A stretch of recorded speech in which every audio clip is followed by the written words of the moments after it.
अस्सलामुअलैकुम एवरीवन, कैसे हैं आप सब। उम्मीद करती हूँ आप सब ठीक होंगे, खैरियत से होंगे। मैं भी ठीक हूँ, बोले तो ठीक हूँ। आप सुन रहे हैं पहली नज़र की मोहब्बत।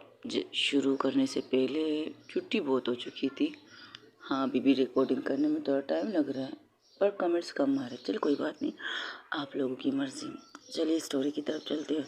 और रही बात माफिया क्वीन सीज़न 3 की, वो भी बहुत जल्द आ जाएगी। 1-2 हफ्ते तक थोड़ा सा प्रॉब्लम चल रहा है, मतलब प्रॉब्लम तो खैर नहीं कह सकते, बस शेड्यूल थोड़ा सा टफ चल रहा है, टाइमिंग थोड़ी सी टफ है। लेकिन जैसे टाइम मिलेगा वैसे ही मैं रिकॉर्डिंग करने बैठ जाऊँगी। डिस्टर्बेंस के लिए सॉरी। चलिए चलते स्टोरी की तरफ। एक बहुत ही खूबसूरत छोटा सा घर, जहाँ पर कुछ लड़कियाँ बैठी थी, आपस में बात कर रही थी और घूर घूर के एक इंसान को देख रहे थे जो जिसे किसी चीज़ की परवाह ही नहीं थी। अपने मस्त मलंगी स्टाइल में बैठी थी, पैरों को दोनों सोफे पर करके, यानी कि सोफे पर सब लोग बैठे थे, वो लोग चेयर पे बैठे थे, वो सोफे पर मस्त बैठकर चिप्स खा रही थी। तो उसके दोस्तों से घूर के कहते हैं, तुझे शर्म नहीं आती? एक मिनट, शर्म? मैंने तो पूरे कपड़े पहन के बैठी हूँ, ये भी नहीं कह सकती कि मैं अंडर गारमेंट में बैठी हूँ। मैंने ब्रा भी पहनी है, शर्ट भी पहनी है, जीन्स भी पहनी है, और इसके अंदर भी। बस बस, इससे ज़्यादा साफ साफ हमें नहीं सुनना। मैं किसी और चीज़ के बारे में कह रही हूँ। हाँ, तो मैं भी तो कह रही हूँ, मैंने कपड़े पहनी है। तुम तुम्हें कसम खाई है? किस चीज़ की? तुम फिर से फेल हो गई? सीरियसली? अच्छा, ये वाली फेल? तो क्या हुआ, लाइफ है, हार जीत तो होती रहती है। एक्सक्यूज़ मी, मैं हार जीत की नहीं कह रही हूँ, मैं फेल होने की कह रही हूँ। और सुनने में आया तुमने जॉब की भी अप्लाई की है। हाँ, की है, बिल्कुल की है। पता है, बहुत मस्त जॉब मिली मुझे। सीरियसली? तू क्या करना चाहती है, लाइफ को कैसे आगे बढ़ाना चाहती है? बोले तो मतलब, बोले, एक तो तू अपनी लैंग्वेज ठीक कर, तू कोई मामूली लड़की नहीं है। अच्छा, मैं तो अंबानी की बेटी हूँ, नहीं अंबानी की पोती हूँ, नहीं अंबानी की नवासी हूँ, नहीं नहीं, अंबानी की बेटी हूँ, ठीक है, मैं उनकी बेटी हूँ। तो सीरियसली? अच्छा, उनकी बेटी नहीं हो सकती? चलो कोई बात नहीं, मैं सदर बुश की बेटी हूँ। सीरियसली फिज़ा? सीरियसली? अरे यार, तुम लोग सीरियस क्यों हो? अच्छा खासा लाइफ है, एंजॉय करो, 2 दिन की ज़िंदगी है, फिर अंधेरी चांदनी रात है, फिर क्या करना है? फिज़ा, हम लोग जोक नहीं कह रहे हैं, तुम 12वीं में फिर से फेल हो गई हो। अरे यार, एक तो मैट्रिक करने में मुझे 5 साल लगे, फिर 5 साल लगे इस मैट्रिक के लिए, अभी तुम लोगों की वजह से, वरना मैं देना ही नहीं चाहती थी। 5 साल नहीं, 3 साल लगे तो मैट्रिक को क्लियर करने में। हाँ तो, हाँ ना, तो फिर भी कर लिया, मैं क्लियर ना, क्लियर कर लिया। और इसके बाद 11वीं तो मुश्किल से पार किया है, उसके लिए 2 साल। हाँ, अब 12वीं, ये चौथी साल चल रही है, और हम कमीनों की तरह अपनी फैमिली, अपने डैड से रिक्वेस्ट करते करते मैं ये पेपर दिलवा रहे हैं। या हर इसकी भी एक लिमिट होती है। तो एक काम कर, मैं कर सकती हूँ जो तू सोच रही है, पैसे देकर क्लियर करना ना, मैं कर सकती हूँ, लेकिन मुझे खुद पर भरोसा होना चाहिए। फिज़ा, कसम से दिल कर रहा है तुम्हें उठा के चप्पल मारूं। अरे यार, मुझे चप्पल मार के तुझे क्या मिलेगा मेरी प्यारी सी नीलम? और तुम, जो तू मुझे इतना घूर के देख रही है, तू तो टॉपर है, तू क्यों मुझे घूर रही है? तुम तो बहुत अच्छी जॉब भी कर रही हो, बहुत अच्छी लाइफ भी गुजार रही है, गाड़ी है, बंगला है, सब कुछ है, तू क्यों मुझे घूर रही है नीलू? भला बता। सच कसम से, तू हमारी दोस्त है। हाँ, तो मैं अब भी तुम लोगों की दोस्त हूँ, इसमें बुराई नहीं है, दोस्त हैं। हाँ, भले मैं बार बार फेल हो जाती हूँ, तुम अपने पापा के पैसों को बर्बाद कर रही हो। एक्सक्यूज़ मी, मेरे पापा के पैसे इस तालीम पे नहीं लगे हैं, मैं अपने बलबूते पर ये तालीम हासिल कर रही हूँ, इसलिए तो बार बार फेल हो जाती हूँ। अगर पापा के पैसे लगते ना, एक ही साल में क्लियर हो जाते, ये बात तुम लोग भी जानते हो। तुम्हें शर्म नहीं आती, जिनकी तुम नवासी हो? नवासी? Shit shit shit shit shit, एक मिनट एक मिनट में, वो फ़ोन लेती है। रात के 12 बजे वो लोग मीटिंग कर रहे थे।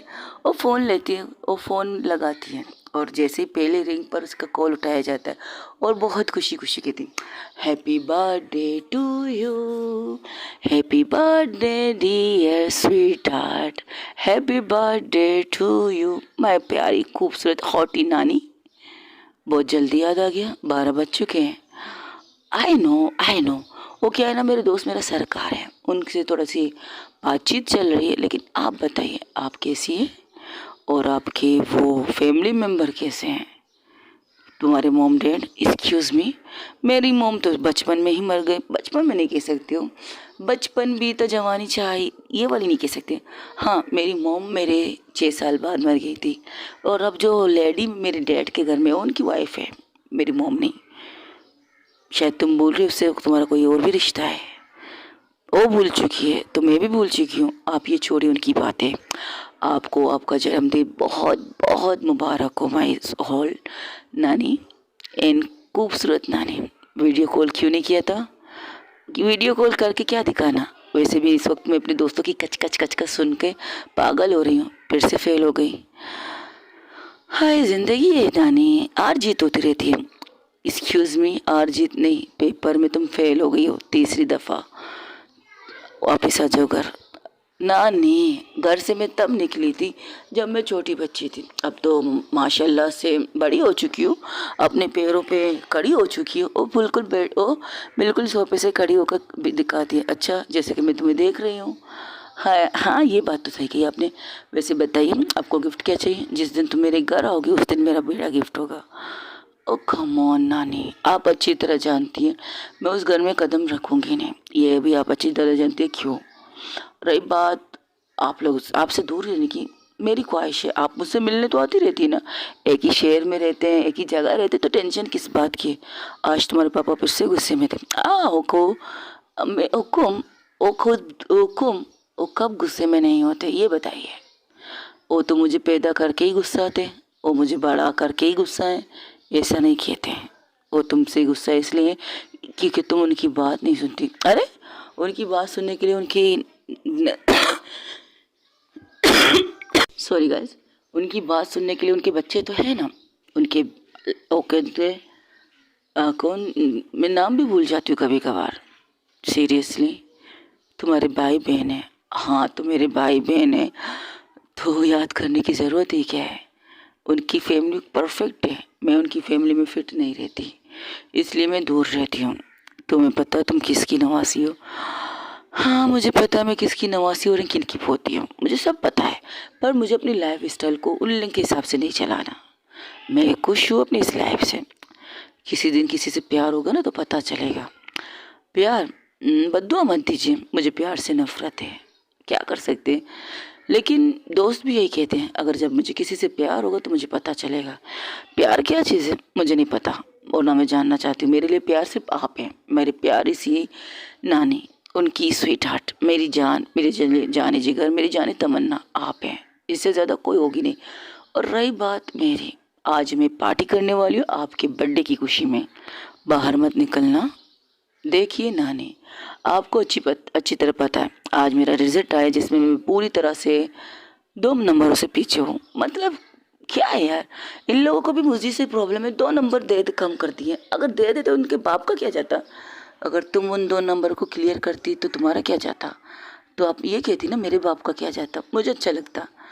तुम्हारा बाप मेरा दामाद है। हाँ हाँ, पता है, मेरा बाप आपका दामाद है। आप मेरा बाप आपका बेस्ट फ्रेंड का बेटा है। पता है, सब पता है। आपने भी पता नहीं क्या सोच के मेरी मोम की शादी उनसे करवा दें, क्योंकि वो दोनों एक दूसरे से पसंद करते थे। हाँ, ये भी ठीक है, लव मैरिज थी उनकी। I know, love marriage. और लव मैरिज का मैरिज लव में हूँ, जिसकी कोई कदर ही नहीं है। ऐसी बात नहीं है, बस तुम्हारी चीज़ों से उन्हें तकलीफ़ होती है और मुझे भी उनकी चीज़ों से तकलीफ़ होती है।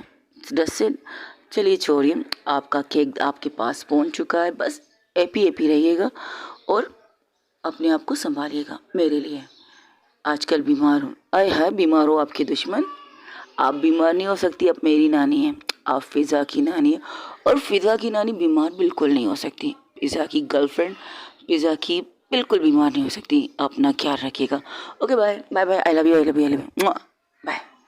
तब वो फ़ोन रखती है। वहीं पर दूसरी तरफ जहाँ पर सब बैठे थे, उसके मॉम, डैड, यहाँ तक कि उसकी नानी, उसके 2 भाई बहन भी जो जुड़वा ट्विंस थे, वो लोग भी बैठे थे। उसके पास उनका छोटा भाई भी बैठा था।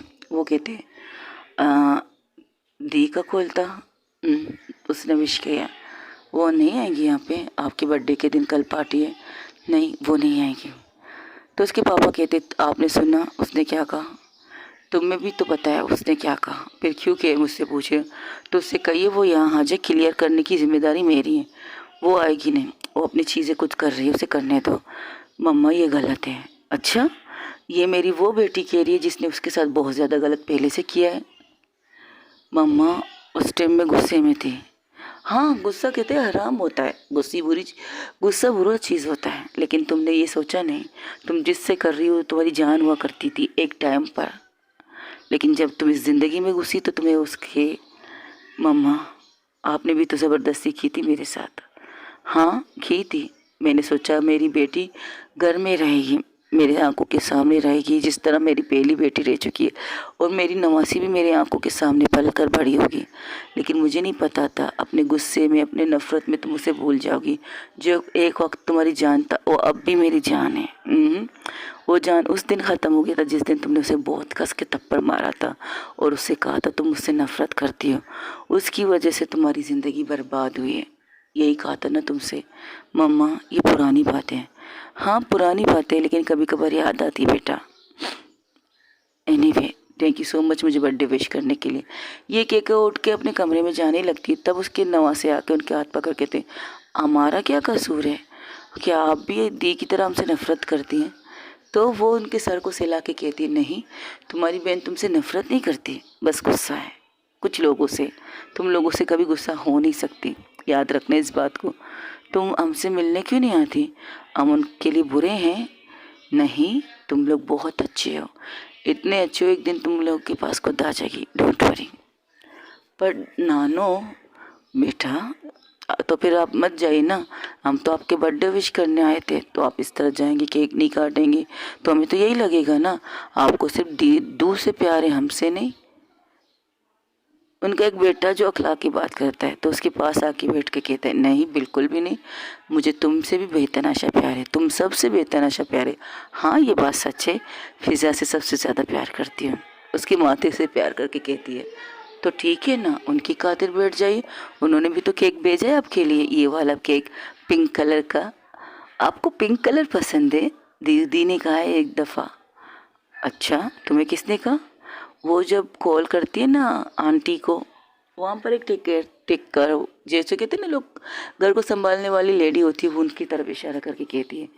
तो कहती है, हाँ एक दफ़ा इसने मुझसे पूछा था मैम। ठीक है, ऑफिस के क्या हाल वाल है? वो अपने बेटे से, अपने दामाद से पूछते, तो उनके दामाद कहते हैं सब कुछ ठीक है, बस कल आपको एक इमरजेंसी मीटिंग करनी है, उसके बारे में मुझे आपसे बात भी करनी थी, तो सुबह बात करेंगे। आज हमारे बच्चों की खुशी है, हमारी बर्थडे की पार्टी तो हम करना चाहेंगे। ये कहकर वो वहाँ बैठ जाते। वही दूसरी तरफ जहाँ फिज़ा अब खड़ी हो जाती, कहती अब चलो पार्टी करते हैं। तो उसे कहती है, तुझे शर्म नहीं आती? एक तो तुमने ऑफिस के लिए क्या कहते हैं इंटरव्यू दिए, और तुमने किस जॉब के लिए दिए तुम ज़रा बताना पसंद करोगी? वो जॉब बहुत अच्छा है, मैं आराम से बैठ सकती हूँ। कमीनी कुत्ती, तुम्हारे ये जॉइन लेटर मेरे हाथ में है। सीरियसली तुमने पियून के लिए अप्लाई किए और तुम्हें सेलेक्ट भी किया है? हाँ तो क्या हुआ, लड़कियां पियून नहीं बन सकती? बन सकती है, फाइल देना है, क्या करना है, ये ऑफिस बहुत बड़ा है। हाँ, और तुम्हारी नानी का सबसे बड़ा दुश्मन क्या ऑफिस है ये? हाँ तो क्या हुआ, उन्हें थोड़ी पता है कि मैं उनकी नवासी हूँ, उनकी थ्रू उनको, या ये हो सकता है तुम उन्हें बर्बाद करने जा रही हो। फर्स्ट ऑफ ऑल मुझे इन चीज़ों में इंटरेस्ट नहीं है, वो किसके साथ काम करे, किसके साथ दुश्मनी करे, आई डोंट माइंड। मैं अपने पैरों पर खड़ी हूँ, अपना खर्चा खुद उठा रही हूँ, तो मुझे जॉब की ज़रूरत है। इस तरह एक होटल में वेटर काम करने से बेटर है मैं यहाँ पर पियून का काम कर लूँ। और वहाँ की लड़की बहुत अच्छी है, जो मेरी दोस्त है, उसके कहाँ आती ना कॉफ़ी शॉप में कॉफ़ी पीने के लिए। कौन, किसकी बात कर रही हूँ? उसकी दोस्त उसके पास आके खड़ी हो जाती, कहती अरे वाह तेरे तो मन में लड्डू फूटे, तू बता तू किसकी बात कर रही है? दिल में लड्डू फूटे, तू बताएगी अरे वो रुबाब, मिस रुबाब की बात करें, उन्होंने ऑफ़र किए कि उनके बॉस के लिए एक लड़की चाहिए। वो लड़का रखना नहीं चाहते पियून, लड़की चाहिए उन्हें चाय पीने सब कुछ देने के लिए। उनका स्टडूल स्टडूल कहते हैं ना, वो उसके हाथ में होंगे। रुबाब ने तुम्हें ऑफ़र किए करने के लिए? हाँ, मुझे रुबाब ने कहा था, और उसने कहा था तुम बस अपना डॉक्यूमेंट वगैरह जमा कर दो, मैं बात कर लूँगी और सैलरी भी अच्छी मिल जाएगी, तुम्हारा आराम से गुजारा भी हो जाएगा। अरे ये तो बहुत अच्छी बात है। वैसे गरेवाल कंपनी कोई छोटी कंपनी नहीं है जहाँ तुम काम करोगी, वहाँ की बॉस भी बहुत खूबसूरत एंड हॉट है, उसके बारे में भी हमने सुना है। और तुम्हें एक बात बताऊँ, मुझे भी उस ऑफिस से जॉब की ऑफर आई है। मत कर। क्या मतलब मत कर? मैं वहाँ पियून रहूँगी और तू वहाँ की असिस्टेंट मैनेजर। जाहिर सी बात है, पढ़ाई तो इतनी अच्छी की है तो फिर मत कर। अरे हट, मत कर। मुश्किल से तो मुझे इतना अच्छा जॉब मिला है, तनख्वाह भी अच्छी मिलेगी और लाइफ में भी अच्छी पार्टी करूँगी यार, मस्त मज़ा आएगा। तू नहीं जानती वहाँ की बॉस कैसी है, बहुत इरिटेट, बहुत गुस्से वाली है। मुझे क्या इससे भाई, मुझे तो अपने काम से मतलब होना चाहिए। जैसे उसे अपने काम से मतलब होना चाहिए, मुझे अपने काम से मतलब होना चाहिए। अगर मैं उसके टाइम पर काम करूँगी तो उसे गुस्सा करने की ज़रूरत ही नहीं है। और तू तो असिस्टेंट मैनेजर बन रही है ना, मेरी बॉस बन के बैठेगी ना सीरियसली, और मैं तुम पर हुक्म चलाऊँगी। तेरे पास मौका है, क्योंकि फ़िज़ा को कोई पकड़ नहीं सकता। फ़िज़ा तो फ़िज़ा है, उड़ सकती है। उसे पकड़ने का मौका मिला है, उसे सुनाने का मौका मिला है, उस पर हुक्म चलाने का मौका मिला है, तो एंजॉय कर मेरी जान, एंजॉय कर। तब नीलम कहती है, देख मैं फिर से कह रही हूँ, देख मेरी जान, मेरी जानी तमन्ना, मेरी जानी जिगर, तू अच्छी तरह जानती है, तुम दोनों अच्छी तरह जानती हो, नीलम एंड कंवल, मेरी प्यारी सी दोस्तों, तुम दो बहनें हो, सगी बहनें हो, और तुम दोनों बेस्ट बेस्ट हो मेरे लिए। बचपन से तुम मेरे साथ हो, और मेरी वजह से तुम लोगों ने अपनी फैमिली को थोड़ा टाइम कम दिया है, लेकिन बचपन से नीलम एंड कंवल तुम दोनों मेरी बेस्टी हो यार, तुम दोनों मेरी जान हो। तुम लोग जो कहो मैं करने के लिए हो। बस ये मत कहना कि मुझे अपने घर जाना चाहिए फर्स्ट, और मुझे अपने पापा के ऑफिस को ज्वाइन करना चाहिए सेकेंड, और मैं अनपढ़ जाहिल इतनी भी नहीं हूँ, खैर इतनी भी अनपढ़ जाहिल नहीं हूँ। हमें पता है तू क्या है, हमें अच्छी तरह पता है तू क्या है। अगर तू फेल भी हो रही है ना, तू जानबूझ के हो रही है। तू ये दिखाना चाहती है कि उन लोगों को जिनसे तू नफरत करती है, शायद तुम भूल रही हो वो ही तुम्हारी जान हुआ करती थी। हाँ, एक ज़माने में हुआ करती थी। देखो मेरी स्टोरी बहुत नॉर्मल है। मेरे मॉम डैड लव मैरिज कर चुके हैं, सही। मेरे मॉम डैड के लव मैरिज करने से मेरी एक प्यारी सी खाला हुआ करती, आंटी, वो उसकी जान हुआ करती थी। मैं बहुत प्यार करती थी मुझसे, मॉम डैड से ज़्यादा वो मुझसे बहुत तनाशा प्यार करती थी। मैं हर चीज़ कहती थी, वो मेरी हर फरमाइश पूरी करती थी 7 साल तक कम्प्लीटली। अगर जब मैं पैदा हुई थी तो पहला गोद उनका था, उन्होंने मुझे गोद लिया हुआ था। उन्होंने अपने हाथों से मुझे शहद खिलाया था, उंगली से, उनके हाथों से मैंने शहद चखा था। सब कुछ मुझे याद है, सब कुछ मुझे अम्मा ने बताया था जब मैं थोड़ी समझदार हुई।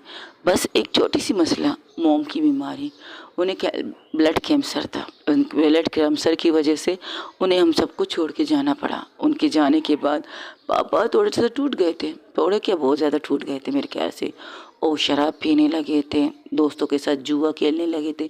यही चीज़ मेरे नाना और मेरी दादी और नानी को पसंद नहीं आई, तो उन्होंने एक और काम किया बिना सोचे समझे। हमारी छोटी जान, मेरी छोटी खाला, मेरी जान हुआ करती थी जिसे तुमने भी कहा, उनकी शादी मेरे डैड से करवा दी। उनकी मर्ज़ी नहीं पूछी, उनकी पसंद नहीं पूछा। लेकिन वो किसी को पसंद भी तो नहीं करते थे, हाँ नहीं करते थे, लेकिन किसी शादीशुदा बच्चे के बाप से तो शादी नहीं कर सकते थे ना। उनकी भी लाइफ थी, वो भी कुछ कर रहे थे, वो भी बन रहे थे। अपने मोम को नानी की बिज़नेस को संभालने के लिए उनके साथ काम कर रहे थे, वो सीख रहे थे अभी। लेकिन उनकी ज़बरदस्ती शादी, नानी ने अपने मरने की कसम दी थी उन्हें शायद, तब कहीं जाकर मेरी प्यारी सी खाला ने उनसे शादी की थी। उनकी शादी के बाद उनका बर्ताव मेरी तरफ से थोड़ा सा हटके, थोड़ा सा नहीं कह सकते नीलू, थोड़ा सा नहीं कह सकते, बहुत ज़्यादा। नीलम फिर से शुरू हो जाती, तू चुप करेगी? हाँ, उनका बर्ताव तुम्हारी तरफ से थोड़ा सा हटके था। ये स्टोरी नीलम सुना रही थी। तो वो सोफे पर बैठ के एक ड्रिंक की गिलास निकाल के शराब पीने लगती है। उसके हाथ से शराब लेकर कहती, मैं बात कर रही हूँ ना, मुझे स्टोरी सुनने की इंटरेस्ट नहीं है, तुम फिर भी रोज़ सुनाती हो स्टोरी। हाँ, क्योंकि तुम इससे सबक सीखती नहीं हो ना। तो तुम्हारी आंटी का बर्ताव तुम्हारे साथ थोड़ा प्रॉब्लम ही है, थोड़ा नहीं कह सकते, हाँ बहुत ज़्यादा। और तुम्हें मारने लगी, तुम्हें दूर करने लगी और तुम्हें इस अदर कुछ से नफरत करने पर मजबूर कर दी कि तुम 12 साल की उम्र में अपनी नानी के सामने खड़ी होकर ये कहा, मुझे अलग लेना है, अपनी लाइफ को मुझे अलग जीना है, मुझे इस घर में नहीं रहना। अगर आप चाहती हैं मैं ज़िंदा रहूँ, अगर आप चाहती हैं मैं कुछ गलत काम ना करूँ, मुझे इस घर से निकालिएगा, मैं अपनी लाइफ को जीना चाहती हूँ। और आई प्रॉमिस, मुझे भी आपके पैसों की भी ज़रूरत नहीं है, आप मुझे 1 रुपया भी मत दीजिएगा, मुझे कुछ भी ज़रूरत नहीं है किसी चीज़ के लिए, नहीं करूँगी। बट इतना कहना चाहती हूँ, मुझे दूर रखिएगा इस घर से, मुझे इस घर के पैसों से, न आपके पैसों से, न आपके दोस्त की बेस्ट फ्रेंड मेरी दादी के पैसों से, मुझे किसी चीज़ से लेना देना नहीं है, बस मुझे अलग रहना है। अब मैं नहीं कर सकती, अब बर्दाश्त नहीं होता। वो नफ़रत करती है ना मुझसे, उनकी नफ़रत सलामत, मैं उनके लिए मर चुकी हूँ, मैं अपने डैड के लिए भी मर चुकी हूँ, क्योंकि अब मेरे पास कोई नहीं है सिवाय आपके। आपसे बेतनाशा प्यार करती हूँ, आप ही वजह से मैं ये सब बर्दाश्त कर रही हूँ। अब बर्दाश्त से बाहर है, क्योंकि उस दिन हुआ भी तो वही था। तुम्हारे बर्थडे के दिन तुम उनके कमरे में गई थी, जब वो एक दूसरे को, हाँ मेरी गलती थी, मैं बिना इजाज़त के उनके कमरे में गई थी, क्योंकि उस टाइम पर वो अपने हाथ को देखती, वो मुट्ठी कस लेती, वो कहती चलो पुरानी बातें छोड़ दो, उन सबको छोड़ दो, अब नई चीज़ें ये है, तुम्हारे पापा एक बहुत बड़े बिजनेसमैन है और तुम्हारी नानी वो बहुत बड़ी बिजनेस है, वो बॉय ख़ानदान है तुम्हारा। अब तुम